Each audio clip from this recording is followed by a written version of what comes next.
Hello everyone, welcome to the officers point. मेरा नाम है शिवम पांडे और आज के सेशन में हम एंथ्रोपोलॉजी यानी कि मानव विज्ञान के कुछ ऐसे एमसीक्यूज को सॉल्व करेंगे जो कि एचईओ के सिलेबस और आयोग के माइंडसेट को ध्यान में रखते हुए प्रिपेयर किया गया है। और इन क्वेश्चन को हम इस तरीके से सॉल्व करेंगे ताकि इन क्वेश्चन से संबंधित जितने भी कॉन्सेप्ट हैं, ये टर्म्स हैं, आपको उन सभी का एक डिटेल्ड आइडिया आए। राइट। और ये जो पूरा सेशन है ये बाइलिंगुअल तरीके से रहेगा, जिसमें इंग्लिश और हिंदी मीडियम दोनों स्टूडेंट को लाभ मिले।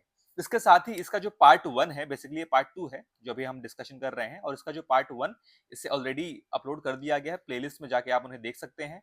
और इन एमसीक्यूज के अलावा एचईओ के का जो सिलेबस है, उस सिलेबस का जो मेन कंपोनेंट है सोशल साइंस वाले सब्जेक्ट्स, उन सभी के कंप्लीट लेक्चर्स भी प्रोवाइड किए गए हैं यूट्यूब पर ही। प्लेलिस्ट में जाकर आप उन्हें भी एक्सप्लोर कर सकते हैं। ठीक है, तो ठीक है, एक एक करके इन सभी क्वेश्चन को हम डिस्कशन करते हैं। जो क्वेश्चन नंबर 26 है, क्या कहता है? Who wrote the famous book primitive culture and give one of the earliest classical definition of culture in anthropology. मतलब कि एक प्रसिद्ध पुस्तक प्रिमिटिव कल्चर, ये बुक है, ये किसने लिखी? ओके। और मानव विज्ञान में संस्कृति की जो सबसे शुरुआती परिभाषा है, ये किसने दी? ठीक है, इसका जो आंसर है, इसका आंसर है ए, ईबी टाइलर। ओके, तो ईबी टाइलर साहब ने इसका डेफिनेशन दिया था, सबसे पहले इसकी परिभाषा दी थी, संस्कृति की परिभाषा, और इस किताब को भी लिखा था। इसके अलावा यहाँ पे आपको फ्रांस बोआस भी दिख रहा है। ठीक है, फ्रांस बोआस, इन्होंने क्या किया था? बेसिकली इन्हें फादर ऑफ अमेरिकन एंथ्रोपोलॉजी बोला जाता है, फादर ऑफ अमेरिकन एंथ्रोपोलॉजी, यानी कि अमेरिकी मानव विज्ञान के जनक इनको कहा जाता है। Okay, alright. और इन्होंने कल्चरल रिलेटिविज्म का कॉन्सेप्ट दिया था, इन्होंने ही कल्चरल रिलेटिविज्म यानी कि कल्चरल रिलेटिविज्म का कॉन्सेप्ट दिया था, मतलब कि सांस्कृतिक सापेक्षवाद। ठीक है, अच्छा, अब ये कॉन्सेप्ट क्या होता है, ये इतना कुछ डिटेल में मैं आपको यहां बता नहीं पाऊंगा, इसके लिए आपको जाके लेक्चर देखना पड़ेगा। ठीक है, कल्चरल रिलेटिविज्म। ओके, एक और नाम यहाँ पे है, ये है बी मेलिनोवस्की। ठीक है, बी मेलिनोवस्की, इन्होंने क्या बताया था? ये जो बी मेलिनोवस्की है, इन्होंने फंक्शनलिज्म का सिद्धांत दिया था। क्या? फंक्शनलिज्म, फंक्शनलिज्म यानी कि प्रकार्यवाद, इन्होंने प्रकार्यवाद का सिद्धांत दिया था। ओके, इसके बाद यहाँ पे ए आर रेडक्लिफ ब्राउन है, इन्होंने क्या दिया हुआ था? इन्होंने स्ट्रक्चरल फंक्शनलिज्म, स्ट्रक्चरल फंक्शनलिज्म यानी कि संरचनात्मक प्रकार्यवाद का सिद्धांत दिया था। क्या? संरचनात्मक प्रकार्यवाद। ये क्या होता है? बेसिकली इन्हीं के अकॉर्डिंग, मतलब संरचनात्मक प्रकार्यवाद के अकॉर्डिंग, जो हमारे सोशल इंस्टीट्यूशंस हैं, ठीक है, ये समाज के स्ट्रक्चर को मेंटेन करते हैं, ऐसा इन्होंने बताया था। राइट। तो इन एक क्वेश्चन से आपको इन सभी कॉन्सेप्ट के बारे में समझ में आया, इसी तरीके से बाकी क्वेश्चन भी सॉल्व करते हैं। अब आते हैं क्वेश्चन नंबर 27 पर। The principle that anthropology must study human as a whole combining biology, history and culture is known as. मतलब ये क्या बोल रहा है कि वो कौन सा ऐसा सिद्धांत है जो मानव विज्ञान को मनुष्यों का समग्र रूप से अध्ययन करता है। ठीक है, समग्र रूप मतलब क्या? उसमें जीव विज्ञान भी हो, इतिहास और संस्कृति भी हो। ये कौन सा सिद्धांत है? तो इस सिद्धांत का नाम है होलिज्म। होलिज्म बेसिकली समग्रतावाद, इसे कहते हैं समग्रतावाद, है ना। इस समग्रतावाद में हम मानव के किसी एक कंपोनेंट को नहीं, किसी एक एस्पेक्ट को नहीं, बल्कि इन सभी एस्पेक्ट को जोड़कर स्टडी करते हैं, अध्ययन करते हैं। राइट। Okay, alright. यहाँ पे बाकी की जो टर्म्स हैं, ये बहुत इंपॉर्टेंट है, कोई फॉर्मल टर्म नहीं है। ठीक है, इससे आपको जानने की जरूरत नहीं है। ओके, आइसोलेशनिज्म अगर आप मतलब समझना चाहें, मतलब क्या कि यहाँ पे क्या होता है, ह्यूमन फैक्टर को एक दूसरे से कंप्लीटली अलग करके पढ़ाई की जाती है। ठीक है, मतलब जीव विज्ञान की पढ़ाई अलग से, इतिहास की अलग से, संस्कृति की अलग से, इसे कहते हैं आइसोलेशनलिज्म। ओके, नेक्स्ट, अगला जो क्वेश्चन है that is sickle cell anaemia. Important है, बहुत इंपॉर्टेंट है आपके साइंस में, यानी कि पूरे की पूरे एचयू में काफी इंपॉर्टेंट है ये, ठीक है। तो sickle cell anaemia is a genetic condition where red blood cell takes a crescent shape, ठीक है।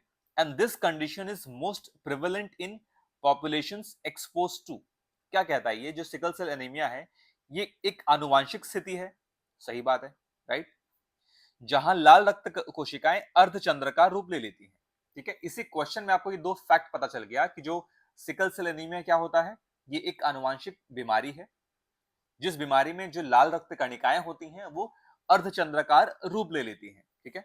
लेकिन क्वेश्चन क्या पूछ रहा है कि यह स्थिति उन आबादियों में सबसे अधिक प्रचलित है जो किसके संपर्क में रहती है, ओके। तो इसका आंसर है बी, क्रॉनिक मलेरिया, यानी कि पुराना मलेरिया, मतलब कि जो आबादी मलेरिया वाले इलाके में रहती हैं। मलेरिया वाले इलाके मतलब क्या, ऐसे इलाके जो कि उष्णकटिबंधीय क्षेत्र में होते हैं, मतलब कि जो कहां होते हैं, ट्रॉपिकल रीजन्स में, यानी कि जहां पे थोड़ी गर्मी और थोड़ी बारिश होती है, ठीक है, उष्णकटिबंधीय क्षेत्र।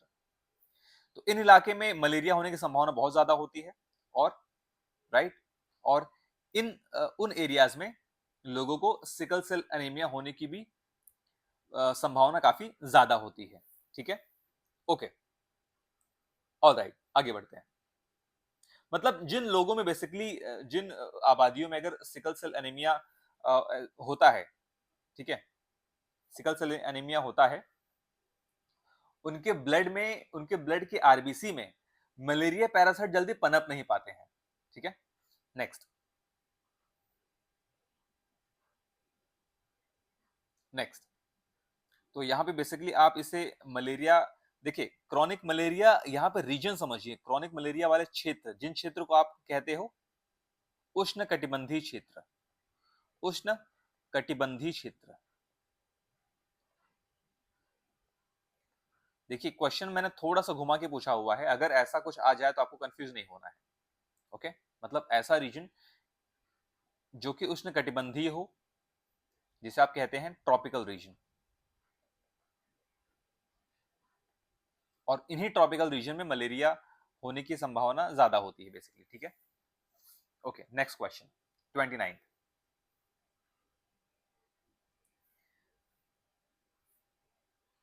G6, what is the biological advantage of having G6PD deficiency in certain tropical population? मतलब कुछ उष्णकटिबंधीय आबादियों में G6PD की कमी होने के कारण कौन सा उन्हें जैविक लाभ मिलता है, बेसिकली इसके डेफिशिएंसी का बेनिफिट पूछ रहा है, इसकी कमी का लाभ, ओके, ठीक है। अब G6PD डेफिशिएंसी क्या है, ये G6PD डेफिशिएंसी बेसिकली क्या है, ग्लूकोज 6 है, ये ग्लूकोज और फॉस्फेट की डेफिशिएंसी, मतलब ग्लूकोज और फॉस्फेट की डेफिशिएंसी, ठीक है, इसे कहते हैं।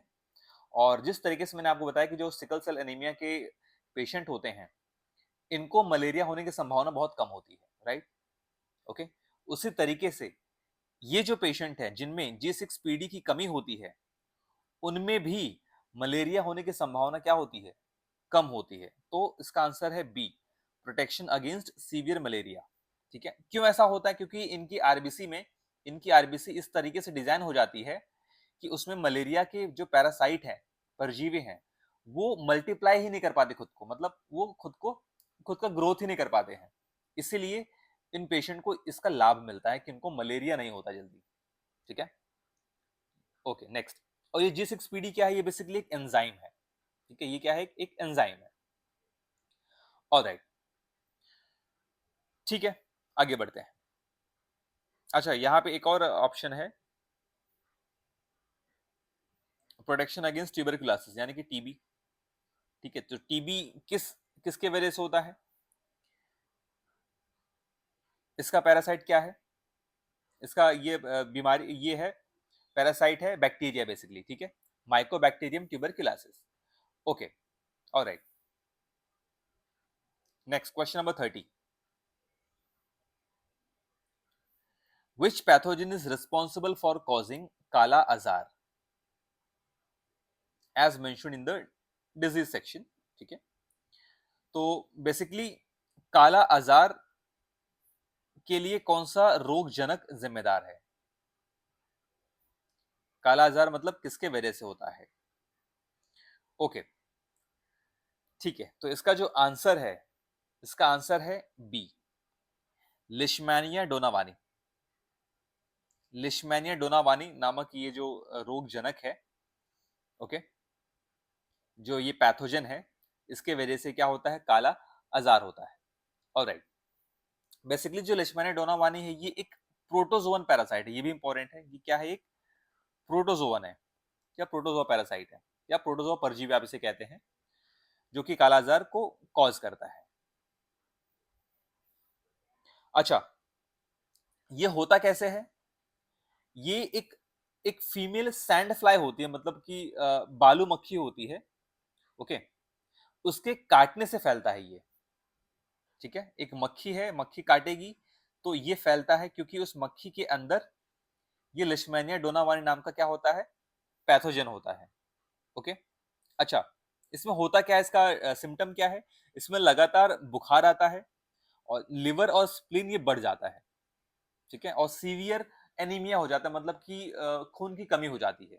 ये है लिशमैनिया डोनावानी पैथोजन, जिससे आप काला, जिसकी वजह से क्या होता है? काला आजार होता है, काला आजार। राइट, ओके, आगे बढ़ते हैं। अच्छा, यहाँ पे माइकोबैक्टीरियम दिया है। माइकोबैक्टीरियम की वजह से क्या होता है? ये एक बैक्टीरिया का ये है, जीवाणु है, ठीक है, जो टीबी कॉज करता है, जिसकी वजह से टीबी होता है। ओके, इसकी वजह से क्या होता है? लेप्रोसी यानी कि कुछ रोग भी होता है। ठीक है, एम ट्यूबरकुलोसिस की वजह से, M tuberculosis, okay, M leprae की वजह से। इसके अलावा यहाँ पे एक और है, प्लाज्मोडियम वाइवेक्स। ये काफी इजी है। ये क्या है? प्लाज्मोडियम वाइवेक्स, ये प्रोटोजोन पैरासाइट है, और ये किसकी वजह से फैलता है? फीमेल एनाफिलिस मस्कीटो द्वारा। ठीक है, ये मलेरिया फैलाता है। राइट, प्लाज्मोडियम वाइवेक्स क्या फैलाता है? मलेरिया फैलाता है। Okay, next HIV. एचआईवी का जो फुल फॉर्म है वो क्या है? Human immuno deficiency virus. Right, जिसकी वजह से क्या होता है? एड्स होता है। अब आप एड्स का फुल फॉर्म कमेंट सेक्शन में बताइए, एड्स का फुल फॉर्म क्या होता है? हमने काफी बार डिस्कशन किया है इसको। Okay, next question, which public health parameter is calculated as total deaths in a year upon mid year population into 1000? मतलब किस सार्वजनिक स्वास्थ्य मापदंड की गणना इस प्रकार की जाती है? एक वर्ष में कुल मृत्यु बटा उस वर्ष की जनसंख्या गुना 1000। ठीक है, इसका जो आंसर है आप सभी को पता है, इजी भी है। इसे कहते हैं क्रूड डेथ रेट, यानी कि अशोधित मृत्यु दर। ओके, ये है क्रूड डेथ रेट। मतलब ये किसी भी पॉपुलेशन की जो ओवरऑल मोर्टेलिटी रेट है, यानी कि मृत्यु दर है, उसको मेजर करता है। ओके, क्या करता है? ओवरऑल मोर्टेलिटी रेट, यानी कि मृत्यु दर को ये मेजर करता है। ऑलराइट, तो ये इसका डेफिनेशन आप इसे याद रख लीजिए। अच्छा, इन्फेंट मोर्टेलिटी रेट क्या होता है? मैंने आपको बताया था, है ना? पर 1000 बर्थ में कितने बच्चों की डेथ होती है? अगर एक साल में 1000 बच्चे पैदा हो रहे हैं, तो उसमें कितने बच्चों की डेथ हो रही है? Alright, next. अच्छा, यहाँ पे है केस फर्टालिटी रेट। केस फर्टालिटी रेट मतलब क्या होता है? मतलब कोई बीमारी अगर है, कोई डिजीज है, उसकी लिथैलिटी कितनी होती है, मतलब उसकी घातकता कितनी होती है। ठीक है, तो किसी बीमारी की घातकता को नापने के लिए हम क्या यूज करते हैं? केस फैटेलिटी रेट, कि कोई बीमारी कितना घातक है। ओके, ठीक है, आगे बढ़ते हैं। In the context of maternal health, the maternal mortality ratio is measured per how many live birth? मतलब मातृ स्वास्थ्य के संदर्भ में जो मातृ मृत्यु अनुपात होता है, प्रति कितने जीवित जन्मों पर मापा जाता है। ओके, ऑलराइट, तो इसका जो आंसर है वो आंसर है 1 लाख। राइट, जो मतलब 1 लाख लाइव बर्थ पर इसको नापा जाता है। ठीक है, 1 लाख लाइव बर्थ पर। इसमें बेसिकली क्या होता है कि प्रेगनेंसी डिलीवरी या डिलीवरी के 42 दिन के अंदर होने वाली जो डेथ होती है, उसको काउंट किया जाता है। ठीक है, किस किस काउंट किया जाता है? मतलब प्रेगनेंसी या डिलीवरी के 42 दिन के अंदर अगर जितने भी मदर्स की डेथ हो रही है, जितने मैटरनल डेथ्स होती है, उसको काउंट किया जाता है। ओके,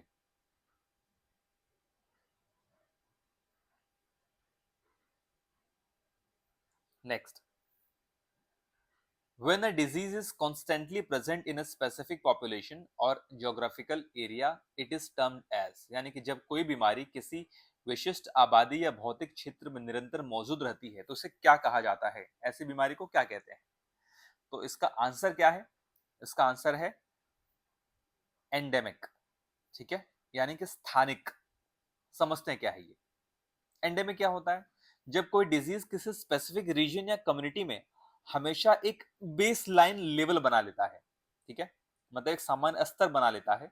जैसे तराई रीजन में मलेरिया होता है ना, और जो हिमालयन रीजन है उस बेल्ट में गोइटर यानी घोंघा होता है। राइट, तो ऐसे बीमारी को हम कहते हैं एंडेमिक। वहां की ये स्थानिक बीमारी है, दैट इज एंडेमिक। ओके, अच्छा, एपिडेमिक क्या होता है? महामारी।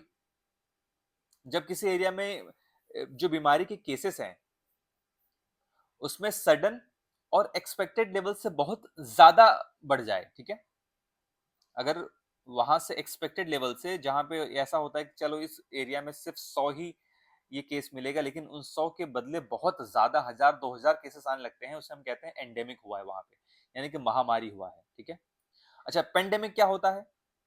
इसे कहते हैं सर्वव्यापी महामारी। मतलब क्या? मतलब जब कोई भी एंडेमिक, जब कोई भी जो लोकल बीमारी है वो लोकल ना रहकर वो बहुत सारे कंट्रीज में या बहुत सारे कंटिनेंट में या पूरी दुनिया में फैल जाए, उसे कहते हैं पेंडेमिक। जैसे कि कोविड 19। कोविड 19 क्या हुआ था? ये पेंडेमिक हो गया था, चाइना से ये ओरिजिन हुआ। चाइना में ये पहले एंडेमिक बना कि चाइना में, उसके बाद ये पूरे विश्व में फैल गया, अब इसे पेंडेमिक बोला जाने लगा। ठीक है, ओके। इरेडिकेशन क्या होता है? उन्मूलन, है ना। ये क्या होता है? ये कंप्लीट और परमानेंट डिस्ट्रक्शन किसी बीमारी का, वैश्विक स्तर पर उसको कंप्लीटली हटा देना, रिमूव कर देना। Question number 34, sudden outbreak of disease that spreads rapidly and affects a large number of people in community is called, मतलब किसी बीमारी का अचानक प्रकोप जो तेजी से फैलता है और समुदाय में बड़ी संख्या में लोगों को प्रभावित करता है, ऐसी बीमारी को क्या कहा जाता है? हमने अभी ऊपर डिस्कशन किया। ऐसी बीमारी को हम कहते हैं एपिडेमिक। ठीक है, तेजी से फैलता है और बहुत बड़ी संख्या में फैलता है, दैट इज एपिडेमिक। नेक्स्ट,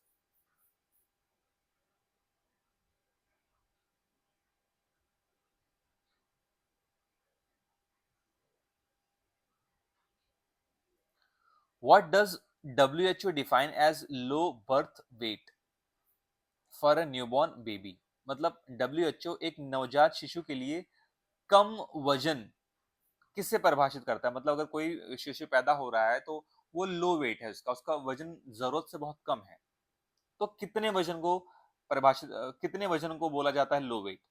ये क्वेश्चन पूछ रहा है। तो इसका आंसर है 2.5 kg से कम। बी, लेस देन 2.5 kg, यानी कि 2.5 किलो से कम अगर शिशु का वजन है तो वो कम वजन वाले जोन में या कम वजन वाले लिस्ट में आता है। ओके, लो बर्थ वेट। ऑलराइट,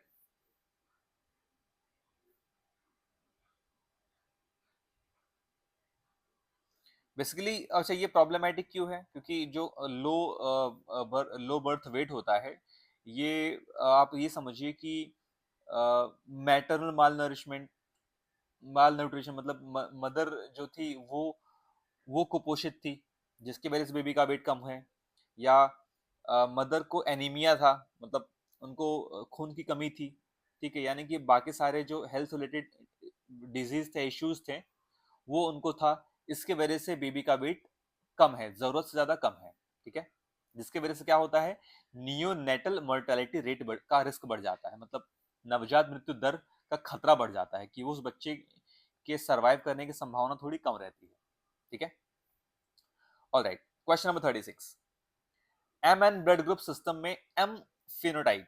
ठीक है, in the M N blood group system if a person has M phenotype, it means their RBC possess मतलब एमन रक्त समूह प्रणाली में यदि किसी व्यक्ति का एम फिनोटाइप है तो इसका अर्थ है उनकी आरबीसी में क्या है, इनमें से क्या है आरबीसी में। ओके, तो इसका आंसर है only M antigen, only M antigen. Okay, तो ये इस सिस्टम समझने के लिए, ये थोड़ा सा कॉम्प्लेक्स सिस्टम है ब्लड ग्रुप सिस्टम, इसके लिए आपको वीडियो देखना पड़ेगा एंथ्रोपोलॉजी का, ब्लड ग्रुप सिस्टम वाला, राइट। ओके, ठीक है। नेक्स्ट क्वेश्चन 37, यूनिवर्सल डोनर यानी कि जो ब्लड ग्रुप ओ निगेटिव होते हैं, ये भी इंपॉर्टेंट है कि ओ निगेटिव वाले क्या होते हैं, यूनिवर्सल डोनर होते हैं। तो the universal donor can give blood to others because, मतलब सार्वभौमिक जो दाता होते हैं वो दूसरों को रक्त दे सकते हैं। क्यों दे सकते हैं? क्योंकि क्योंकि इनके पास क्या प्रेजेंट होता है, क्योंकि इनके पास it lacks A B and R H antigen, इनमें ए और बी आर एच एंटीजन की कमी होती है, ये नहीं होते हैं, इसीलिए किसी को भी दे सकते हैं। ओके, मतलब कि इमरजेंसी सिचुएशन में ये जो ब्लड ग्रुप ओ नेगेटिव है, ओके, ये किसी को भी दिया जा सकता है, राइट, ये किसी को भी दिया जा सकता है। रीजन क्या है? क्योंकि इनके अंदर ए बी और आर एस नाम का एंटीजन नहीं पाया जाता, जिसकी वजह से ये इस ब्लड ग्रुप को कोई भी बॉडी एक्सेप्ट कर लेती है, राइट। यानी कि उस पर्सन का जो इम्यूनिटी सिस्टम होता है इस ब्लड को अटैक नहीं करता। ओके, आगे बढ़ते हैं।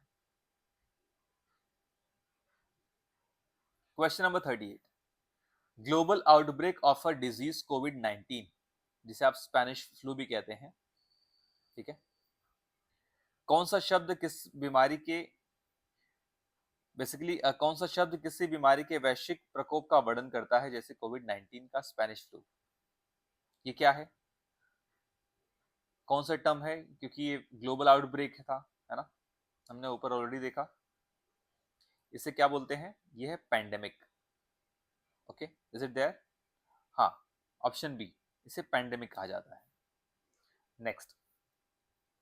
ओके, अच्छा, ये जूनोटिक क्या होता है? जूनोटिक टर्म, जूनोटिक मतलब वो बीमारी जो एनिमल से ह्यूमन में फैलता है, वो बीमारी जो एनिमल से ह्यूमन इंसानों में फैलता है, उसे कहते हैं जूनोटिक डिजीज।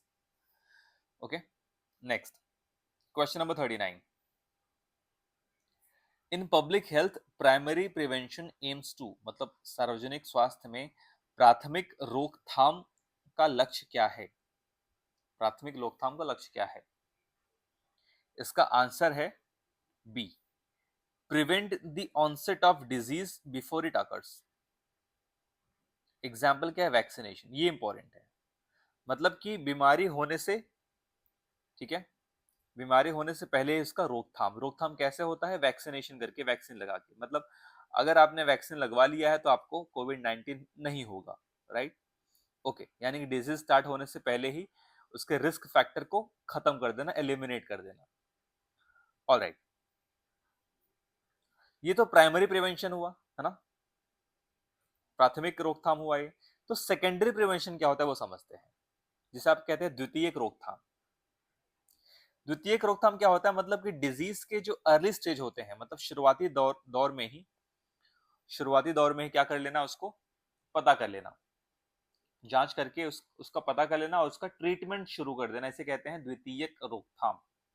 यानी कि उसके बढ़ने से पहले ही उसको रोक देना, जब जब ये शुरुआती हो रहा है, ठीक है। फॉर एग्जाम्पल, अगर एग्जाम्पल समझे तो जैसे कि टीबी टेस्ट, अगर किसी को शंका है, डाउट है कि भाई इस पर्सन को हो सकता है टीबी हो, तो हम क्या करते हैं, उसके स्प्यूटम को टेस्ट करते हैं, है ना, उसके कफ को, स्प्यूटम को टेस्ट करते हैं। अगर उसे टीबी लग रहा है कि टीबी होने हुआ है, थोड़ा बहुत है, तो उसका तुरंत ट्रीटमेंट चालू हो जाता है ताकि वो टीबी बढ़े ना, उसके लिए फैटल या जानलेवा ना साबित हो, राइट। अच्छा, ये तो रहा सेकेंडरी। अच्छा, टर्शरी क्या होता है, यानी कि तृतीयक रोकथाम क्या होता है?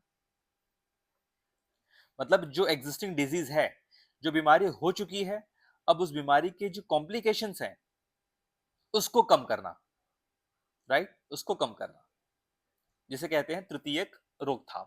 मतलब जैसे कि फिजियोथेरेपी वगैरह देना, जो स्ट्रोक के पेशेंट्स हैं उनको फिजियोथेरेपी देना, या जो डिसेबल पेशेंट्स है, दिव्यांग पेशेंट्स है, उनको कृत्रिम अंग प्रदान करना, ये क्या हुआ? ये तृतीयक रोकथाम है। ठीक है, नाइस, आगे बढ़ते हैं। Question number 40, the jajmani system is classical example of, jajmani system यानी जजमानी व्यवस्था किसका उत्कृष्ट उदाहरण है? तो ये क्या है जजमानी व्यवस्था? ये है economic interdependence in rural India, है ना। मतलब आपको पता है कि जजमान पे लोग इकोनॉमिकली या फाइनेंशियली डिपेंडेंट होते हैं, राइट। ठीक है, उन पर ये निर्भर रहते हैं, इसे कहते हैं जजमानी व्यवस्था। ओके, समझते हैं कैसे। जैसे इसमें अगर कोई लैंड ओविंग कास्ट है, मतलब अ, किसी के पास अगर जमीन है, खेत खलिहान है, तो उस पे काम करने वाले पे वो जजमान डिपेंड करेगा, और जो काम करने वाला वर्कर है वो उस लैंड ओनर पे डिपेंड करेगा। तो ये दोनों एक दूसरे के प्रति इंटरडिपेंडेंस रखते हैं। ठीक है, जैसे क्या, जैसे जो कारपेंटर होते हैं और जो कारपेंटर लोहार या होते हैं, राइट। ठीक है, और जो ब्लैक स्मिथ होते हैं या पॉटर मेकर होते हैं, इनके बीच में एक हेरिडिटरी रिलेशन होता है। ठीक है, जिसे कहते हैं जजमानी व्यवस्था, economic interdependence in rural India, यानी कि एक दूसरे के ऊपर परस्पर निर्भर करना फाइनेंसेस के लिए, यानी कि अर्थव्यवस्था को लेकर, पैसे को लेकर। Next question, in the Greek origin of the word anthropology what does logos means? Anthropology में जो लॉजी है या लॉगस है, इसका मतलब क्या होता है? तो लॉगस का मतलब क्या होता है? इसका मतलब होता है स्टडी, साइंस और रीजन्ड डिस्कोर्स, यानी कि अध्ययन, विज्ञान या तर्क संगत संवाद, इसे कहते हैं लॉगस, राइट। इसे कहते हैं लॉगस। ओके, और एंथ्रोपोस का मतलब क्या होता है? अगर आप लॉगस समझ रहे हो तो एंथ्रोपो मतलब समझिए, यहाँ पे टर्म है एंथ्रोपोज। एंथ्रोपोज का मतलब होता है मैनकाइंड, मैनकाइंड यानी कि मानव जाति। ओके, मानव जाति। ठीक है, next question, which anthropologist conducted extensive field work among the Trobriand islanders and studied the ceremonial exchange system known as कुल रिंग?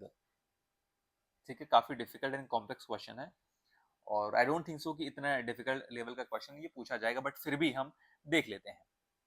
ओके, तो इसका जो आंसर है, इसका आंसर है ए, बी मेलिनोवस्की ने इस प्रणाली का अध्ययन किया था। ठीक है, बी मेलिनोवस्की। ओके, ये क्या है? ये बेसिकली बी मेलिनोवस्की बेसिकली एक काफी रिनोन्ड एंथ्रोपोलॉजिस्ट हैं, जिन्होंने इस जो ये ट्रॉब्रिएंड आइलैंड है, जो कि पापुआ न्यू गिनिया में पड़ता है, कहाँ पड़ता है ये? पापुआ न्यू गिनिया में पड़ता है ये। वहां पे स्टडी किया और इस फील्ड वर्क को, यानी कि इस कुल कुल रिंग को प्रोफाउंड किया, इस कॉन्सेप्ट को दिया। अच्छा, अब ये समझते कि ये कॉन्सेप्ट क्या है बेसिकली। ये जो कुल रिंग कॉन्सेप्ट है, ये एक सेरेमोनियल गिफ्ट एक्सचेंज है। ये मतलब ये औपचारिक क्या है, उपहार एक्सचेंज करने का एक नेटवर्क है। ठीक है, ये क्या है? एक गिफ्ट एक्सचेंज करने का सिर्फ एक नेटवर्क है। मतलब एक दूसरे या दूसरे आइलैंड के लोगों के साथ ये लोग क्या करते हैं?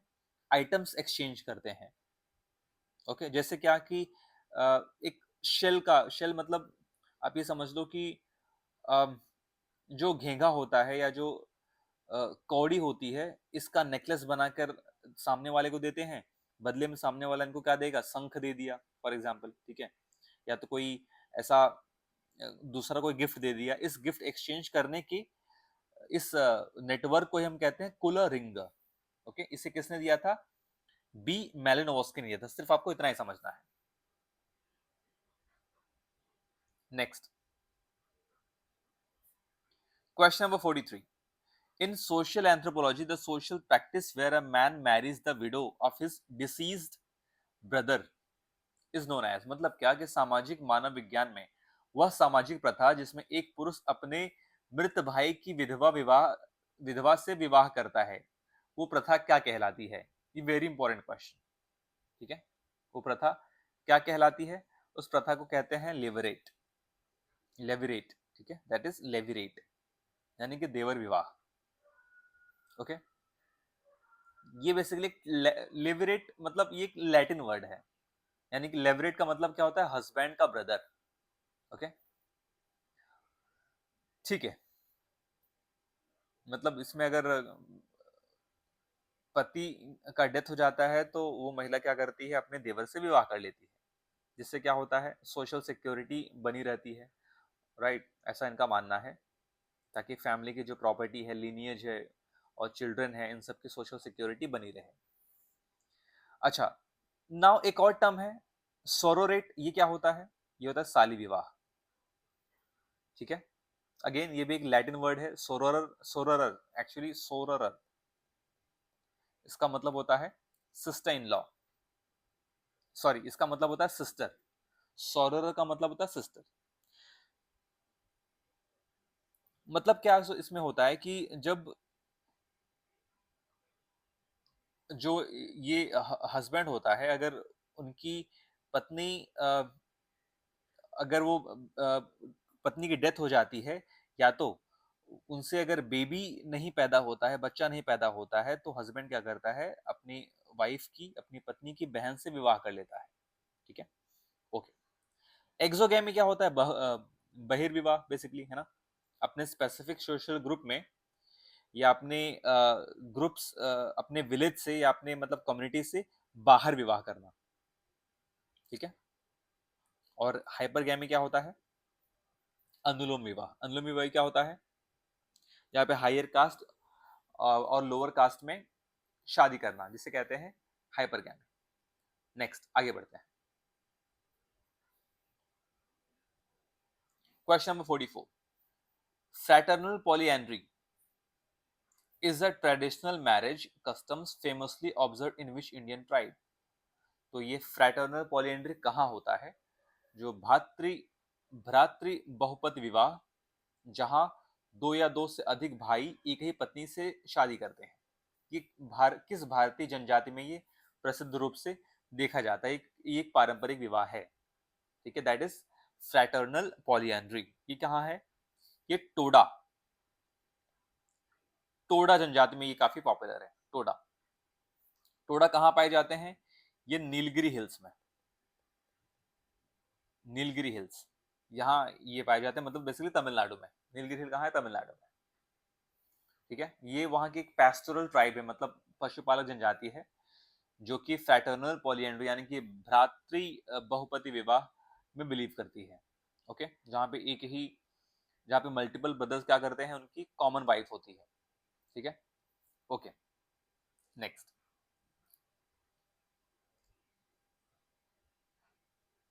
अच्छा, अगला जो यहाँ पे संथाल है, जो आप देख सकते हैं कि संथाल, गोंड और चीचू, संथाल, गोंड और चीचू। ठीक है, यहाँ पे मोनोगैमी होता है, यानी कि वो लोग एक ही शादी करते हैं। हाँ, मोनोगैमी होता है या पॉलीगैमी भी होता है। मोनोगैमी या पॉलीगैमी भी होता है, लेकिन यहाँ पे फ्रैटर्नल पॉलीएंड्री नहीं होता है, राइट? नेक्स्ट, आगे बढ़ते हैं। Question number 45, who is widely recognised as the father of American anthropology? हमने ऑलरेडी फर्स्ट क्वेश्चन में इसका आंसर देखा हुआ था।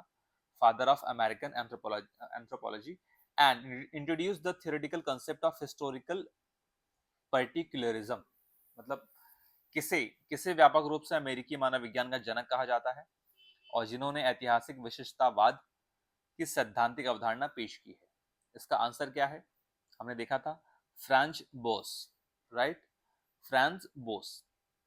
ओके, इन्होंने क्या दिया था? हिस्टोरिकल पर्टिकुलरिज्म, यानी कि ऐतिहासिक विशिष्टतावाद। ठीक है, next, 46 question, that is the famous fossil hominid skeleton known as Lucy, काफी फेमस है, काफी पॉपुलर है ये। Lucy belongs to which early human ancestor species, मतलब लूसी के नाम से प्रसिद्ध जीवाश्म होमिनिड कंकाल किस शुरुआती मानव पूर्वज प्रजाति से संबंधित है? इसका आंसर क्या है? ऑस्ट्रेलोपैथिकस अफ्रेनेसिस। ठीक है, ये जो लास्ट के 10 क्वेश्चंस मैंने डाला है, ये थोड़े डिफिकल्ट क्वेश्चंस है, जो कि क्वेश्चन अगर डिफिकल्ट बनता है तो पूछ जा सकते हैं। ठीक है, मैंने इसे जानबूझ कर डाला ताकि आपसे कोई भी क्वेश्चन या कोई भी टॉपिक मिस ना हो जाए। Okay, next. अच्छा, इसके बारे में बात कर रहे थे, लूसी। ठीक है, ये है एस्टेलियोपैथिकस एफ्रेनेसिस। एक्चुअली 1974 में इसको डिस्कवर किया गया था। ठीक है, और जो कि 3.2 मिलियन ईयर ओल्ड ये है, क्या बोलते हैं इसको, जीवाश्म है। ठीक है, 3.2 मिलियन ईयर ओल्ड, मतलब कि लगभग 32 लाख वर्ष पुराना। ओके, ठीक है, ऑलराइट। अच्छा, होमो इरेक्टस क्या होता है?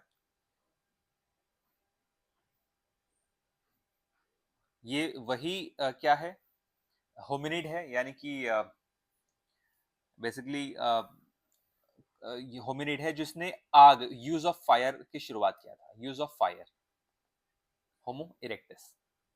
ठीक है, ऑलराइट।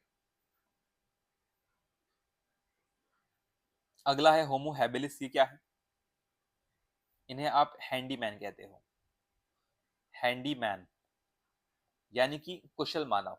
इन्होंने ही स्टोन का टूल बनाना शुरू किया था, स्टोन का टूल बनाकर यूज करना शुरू किया था।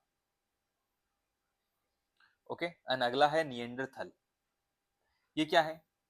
इन्हें होमो निएंडरथैलेनिज्म थैलेनीज कहते हैं। बेसिकली ये कोल्ड यूरोपियन क्लाइमेट के अडेप्टेड थे ये, राइट। और इनका जो ब्रेन है वो काफी लार्ज होता था, बाकी के मुकाबले लार्ज ब्रेन वाले होते थे ये, लार्ज ब्रेन, लार्ज ब्रेन के। और ये ब्यूरियल प्रैक्टिसेस में बिलीव करते, मतलब अंत्येष्टि संस्कार में प्रचलित था। आप इसे बरियल प्रैक्टिसेस कह सकते हो, या तो अंत्येष्टि संस्कार। ये क्या करते थे? अंत्येष्टि करते थे। Okay, next.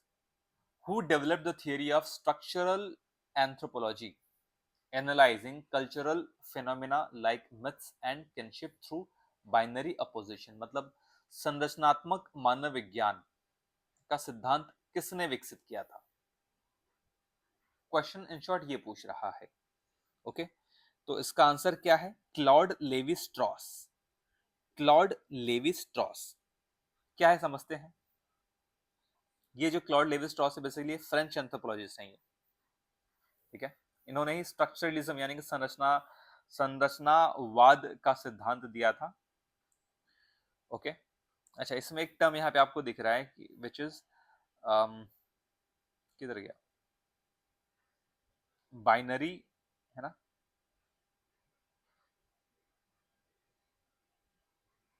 बाइनरी अपोजिशन इधर है। ठीक है, आपको यहाँ दिख रहा होगा बाइनरी विरोध। ओके, इन घटनाओं का इन्होंने क्या किया था? विश्लेषण किया था। ये होता क्या है? इनका मानना था कि जो ह्यूमन माइंड है ये बाइनरी यानी पेयर में सोचता है, मतलब जोड़ों में सोचता है, जैसे कि नेचर वर्सेस कल्चर, है ना। दो चीज के बारे में सोच रहा है, बात कर रहा है, नेचर वर्सेस कल्चर यानी प्रकृति बनाम संस्कृति, रॉ वर्सेस कुक्ड, कच्चा और पक्का, है ना। सेल्फ वर्सेस अदर्स यानी कि खुद स्वयं बनाम अन्य। तो ये पेयर में सोचता है, जोड़ों में सोचता है। इसे कहते हैं स्ट्रक्चरल एंथ्रोपोलॉजिज्म का सिद्धांत, जिसमें इस बाइनरी कॉन्सेप्ट को दिया गया था। बाइनरी अपोजिशन कॉन्सेप्ट इसे कहते हैं। ओके, ठीक है, थोड़ी डिफिकल्ट क्वेश्चन है, आई अंडरस्टैंड, बट आप इसे प्रिपेयर कर लीजिए ताकि अगर डिफिकल्ट क्वेश्चन बनता है तो आप इसे सॉल्व कर पाए। ठीक है, आगे बढ़ते हैं। Question number 48। Which tribe in northeast India is well known for the following strictly matrilineal descent and inheritance system? मतलब पूर्वोत्तर भारत की कौन सी जनजाति सख्ती से मातृवंशीय वंश और वंशानुक्रम प्रणाली का पालन करने के लिए जानी जाती है? ऐसी कौन सी क्या है जनजाति है नॉर्थ ईस्ट की, पूर्वोत्तर की? तो दैट इज बेसिकली खासी, खासी जनजाति। ये कहाँ पाए जाते हैं? ये मेघालय में पाए जाते हैं, खासकर मेघालय की जनजाति है। मेघालय के जो खासी हिल है वहां की ट्राइब है। ये स्ट्रिक्टली मैट्रिलिनियल सिस्टम में बिलीव करती है, मतलब मातृ सत्तात्मक व्यवस्था में ये बिलीव करती है। ओके। और इनका जो प्रॉपर्टीज है, इनकी जो एंसेस्ट्रल प्रॉपर्टीज है, ये इनके सबसे जो यंगेस्ट डॉटर होते हैं, सबसे छोटी बेटी होती है, उनको मिलती है ना। ये काफी अलग है, राइट। अच्छा, जो जैसे कि बाकी के रेस्ट ऑफ द इंडिया में हस्बैंड वाइफ को लेकर आता है, मतलब जो वाइफ होती है वो अपने ससुराल में रहती है, हस्बैंड के घर रहती है, लेकिन यहाँ पे उल्टा है। जो हस्बैंड है वो अपने मायके मतलब अपने वाइफ के घर रहता है। ठीक है, ओके, नाइस। बाकी की जो ट्राइब्स इसमें है वो क्या है? ये है पैट्रिलिनियल सोसाइटी है, मतलब पितृ सत्तात्मक व्यवस्था में बिलीव करता है, जैसे कि मिजो, कुकी हो गया और नागा हो गया। Okay, now 49th question, which is the evolutionary theory of inheritance of acquired characteristic was proposed by, मतलब उपार्जित लक्षणों की जो वंशागति होती है उनका विकासवादी सिद्धांत किसके द्वारा प्रस्तावित किया गया था? ओके, तो इसका आंसर है ए, जीन बैप्टिस्ट लैमार्क। ठीक है, जीन बैप्टिस्ट लैमार्क। समझते हैं इसके बारे में।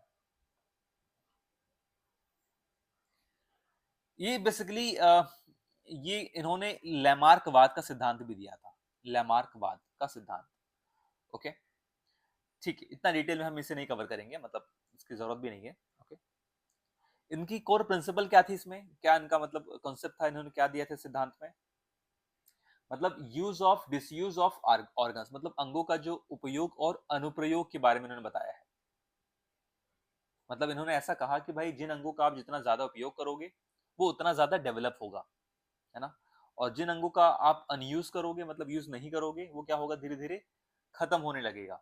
एग्जाम्पल जैसे जिराफ की लंबी गर्दन, है ना, राइट। ओके, ये क्या होती है, बढ़ती रहती है, बिकॉज ये इसका इस्तेमाल बहुत ज्यादा करते हैं। और राइट, तो ये है जीन बैप्टिस्ट लेमार्क, या ऐसे आप लेमार्किज्म भी कहते हो, लेमार्कवाद, राइट। Okay, next. यहाँ पे जो चार्ल्स डार्विन है, इन्होंने क्या दिया हुआ था? थियोरी ऑफ नेचुरल सिलेक्शन, यानी कि प्राकृतिक चयन का सिद्धांत, राइट। प्राकृतिक चयन का सिद्धांत, है ना। ओके, अब जो ग्रेगोर मेंडल है, ग्रेगोर मेंडल साहब, इन्होंने क्या दिया था? इन्होंने अनुवांशिक, इनको बेसिकली अनुवांशिकता का जनक बोला जाता है, अनुवांशिकी का जनक। इन्होंने law of sorry law of inheritance दिया था, लॉ ऑफ इनहेरिटेंस। मतलब